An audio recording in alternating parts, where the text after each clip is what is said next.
इतिहास बताता है कि 16वीं सदी के अंत में भारत इतना संपन्न था कि पूरी दुनिया में जितना उत्पादन होता था उसका लगभग 1/4 हिस्सा केवल भारत में ही उगता था। और यही वजह थी कि भारत उस समय सोने की चिड़िया कहलाता था और पूरी दुनिया की नज़र इसी सोने की चिड़िया पर ही टिकी हुई थी। ऐसे में भला अंग्रेज कहाँ पीछे रहते। उस समय एक ब्रिटिश नाविक को समुद्री यात्रा के दौरान भारत की अपार संपदा और समृद्धि के बारे में पता चला और ब्रिटिश गवर्नमेंट तक ये खबर जल्द ही पहुंच गई। फिर आया समय सन 1600 का, जब 200 ब्रिटिश व्यापारियों ने मिलकर एक कंपनी बनाई और उस कंपनी का नाम रखा ईस्ट इंडिया कंपनी। और इस कंपनी के सदस्यों ने जब अपनी राजनीति और कूटनीति महारानी एलिजाबेथ को बताई तो वो भी ईस्ट इंडिया कंपनी को सपोर्ट करने के लिए तैयार हो गई। इधर भारत में इसी बीच बादशाह अकबर की मौत हो चुकी थी और अकबर के बाद मुगल बादशाह के तख्त पर अकबर के बेटे जहांगीर की ताजपोशी कर दी गई। साल आ चुका था 1608 का। इधर जहांगीर दिल्ली के तख्त पर अंग्रेजों की चाल से बेखबर हिंदुस्तान पर राज कर रहा था और उधर कैप्टन विलियम हॉकिंस समुद्री रास्ते से गुजरात के सूरत में अपने कुछ व्यापारी जहाजों के साथ प्रवेश कर चुके थे। और बस उनके आगमन के साथ ही भारत पर ऐसी काली छाया मंडराने लगी कि जिसने भारत को ऐसा काला इतिहास दिया जो सृष्टि के अंत तक भी भुलाया नहीं जा सकेगा। अंग्रेजों ने भारत में आते ही ईस्ट इंडिया कंपनी स्थापित करने की घोषणा कर दी और अपने इसी प्रस्ताव के साथ काफी बेशकीमती उपहारों को लेकर कैप्टन विलियम हॉकिंस अपने कुछ साथियों के साथ जहांगीर के दरबार में पहुंचे। बादशाह जहांगीर उस समय तो डच और पुर्तगालियों के दबाव के कारण इस प्रस्ताव को ठुकरा देते हैं, पर अंग्रेज भी कहाँ पीछे रहने वाले थे। वो लगातार इस व्यापारिक समझौते के साथ नई नई प्रॉफिटेबल डील्स जोड़ते हुए बार बार जहांगीर के पास जाते रहे और अंततः कुछ समय बाद ही जहांगीर ने इस प्रस्ताव पर हस्ताक्षर करके अंग्रेजों को व्यापार करने की मंजूरी दे दी। और ये मंजूरी मिलते ही अंग्रेजों ने पटना, सूरत, मुंबई और चेन्नई में अपनी फैक्ट्रियों को स्थापित करके व्यापार करना शुरू कर दिया। शुरुआत में तो इस कंपनी ने यहाँ के लोगों को रोजगार दिया और बदले में उन्हें अच्छी तनख्वाह भी दी, जिस वजह से हिंदुस्तानी ईस्ट इंडिया कंपनी से काफी प्रभावित हुए और कई हिंदुस्तानी व्यापारी भी इन फैक्ट्रियों से जुड़ गए, लेकिन ज्यादा दिनों तक नहीं।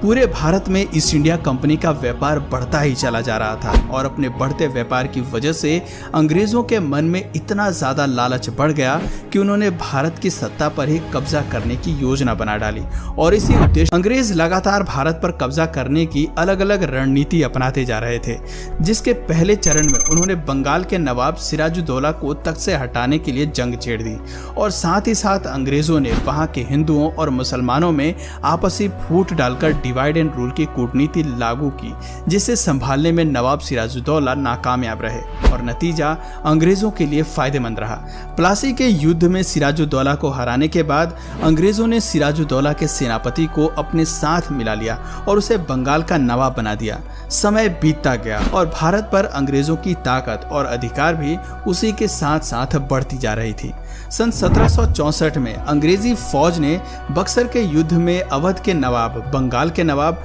और मुगल नवाब शाह आलम द्वितीय इन तीनों को हरा दिया। इसके अलावा निजाम और मराठों के बीच में भी फूट डलवाकर अंग्रेजों ने पहले तो उन्हें लड़वाया और फिर उनकी लड़ाई का फायदा उठाकर खुद उनकी कमजोर सेना को हराकर उनकी रियासतों पर कब्जा कर लिया। और अंग्रेजों ने अपनी इसी रणनीति और कूटनीति को अपनाते हुए 18वीं सदी तक भारत के लगभग हर एक क्षेत्र पर अपना संपूर्ण कब्जा जमा लिया, जिसके बाद उन्होंने व्यापार और अपने अधिकार क्षेत्र की अन्य कई चीजों पर अपनी मनमर्जी के टैक्स लगाकर भी काफी कमाई करी और भारत को अंदर तक लूट लिया। अंग्रेजों को अभी भारत में पूरी तरह से राज करने के लिए कुछ भारतीयों को भी अपने साथ शामिल करना था और उन्होंने उन बड़े जमींदारों को अपने साथ मिला लिया जिनसे उन्हें आगे चलकर काफी फायदा हो सकता था। यूं तो अंग्रेजों ने भारत में कुछ बहुत अच्छे काम भी किए, जैसे कि एजुकेशन पॉलिसी लागू करना, रोड कंस्ट्रक्शन, रेलवे वगैरह लाना, जिस वजह से कई समाज सुधारक अंग्रेजों से प्रभावित हुए और उनका साथ देने लगे।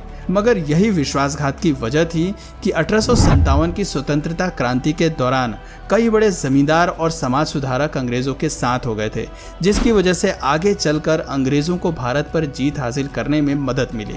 भारत पर जीत के साथ ही मुगल साम्राज्य के आखिरी बादशाह बहादुर शाह जफर को अंग्रेजों ने अपना बंदी बनाकर रंगून की जेल में भेज दिया और उनके बेटे व खानदान के तमाम लोगों को मौत की नींद सुला दिया और पूरे भारत को अपना गुलाम बना लिया।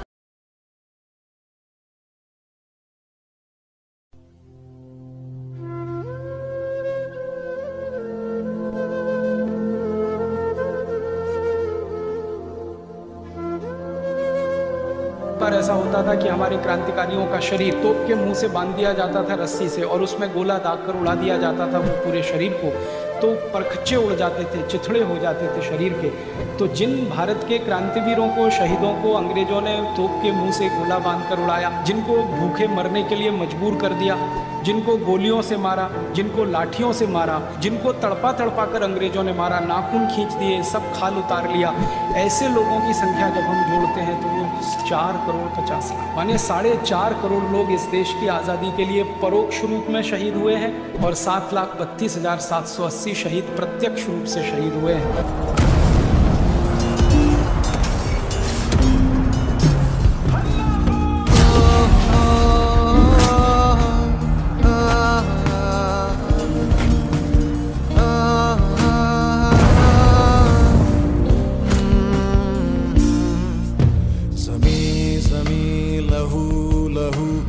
आसमां धुआं धुआं, हर एक सांस कैद थी, कटी थी हर जुबां जुबां। ज़मीं ज़मीं लहू लहू, आसमां धुआं धुआं, हर एक सांस कैद थी, कटी थी हर जुबां जुबां। गली से तोड़ के बेड़ियों की कड़ी कड़ी मशाल लेके देश का चल पड़ा जवां जवां, चल पड़ा जवां।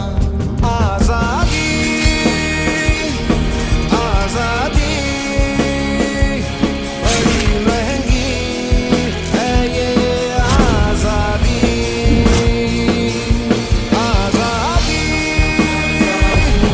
आज़ादी